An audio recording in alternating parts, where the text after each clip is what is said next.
নমস্কার বন্ধুরা, welcome back to my channel Mita's cooking ব্লগে সবাইকে স্বাগত। তো বন্ধুরা, আজকে আমি বানাবো ডিম ভাপা। তার জন্য পুরো ভিডিওটি স্কিপ না করে দেখতে থাকো। আমি 4টে ডিম নিয়ে নিয়েছি, ডিমগুলোকে ভালো করে সেদ্ধ করে নেব।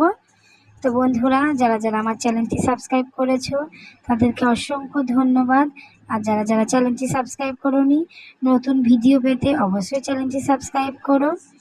এবার আমি একটা বাটিতে নিয়ে নেব কালো সর্ষে আর সাদা সর্ষে, তার সাথে নিয়ে নেব কাঁচা লঙ্কা, তাকে ভালো করে পেস্ট করে নেব।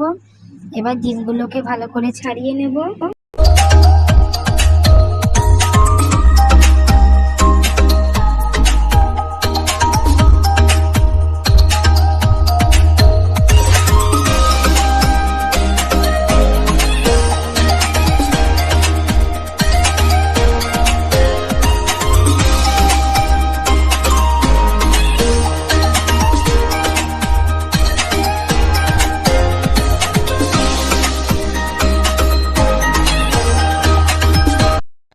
তো বন্ধুরা, আমি রান্নার জন্য সব কিছু রেডি করে ফেলেছি।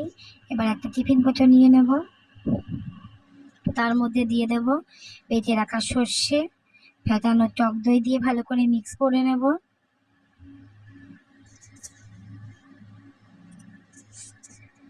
মিক্স করা হয়ে গেলে এর মধ্যে দিয়ে দেব রসুন কুচি, পেঁয়াজ কুচি, দিয়ে দেব পরিমাণ মতো নুন,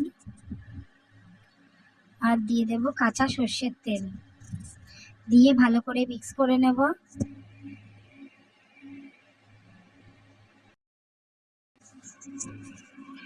ভালো করে মিক্স করা হয়ে গেলে এর মধ্যে দিয়ে দেব কাশ্মীরি লঙ্কার গুঁড়ো।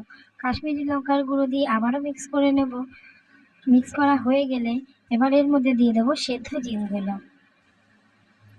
সেদ্ধ ডিমগুলো দিয়ে চারিদিকে উল্টে পাল্টে দেব। এবার দিয়ে দেব কাঁচা লঙ্কা, গোটা কাঁচা লঙ্কা, আর উপর দিয়ে একটু সর্ষের তেল দিয়ে দেব। দিয়ে এটা ঢাকনা বন্ধ করে দেব। এবার একটি কড়াইতে পরিমাণ মতো জল দিয়ে একটা স্ট্যান্ড বসিয়ে দিতে হবে টিফিন কৌটোটা বসানোর জন্য। তো আমি এখানে গ্যাসের স্ট্যান্ডটা নিয়ে নিয়েছি। এবার টিফিন কৌটোটা বসিয়ে উপর দিয়ে থালা চাপা দিয়ে ঢাকা দিয়ে দেব। দেখো, ভাপে রেডি হচ্ছে ডিম ভাপাটা। বন্ধুরা, আমাদের রেডি হয়ে গেছে ডিম ভাপা।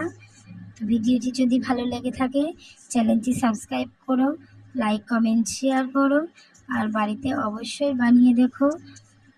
আর আবারও নতুন ভিডিও নিয়ে হাজির হব।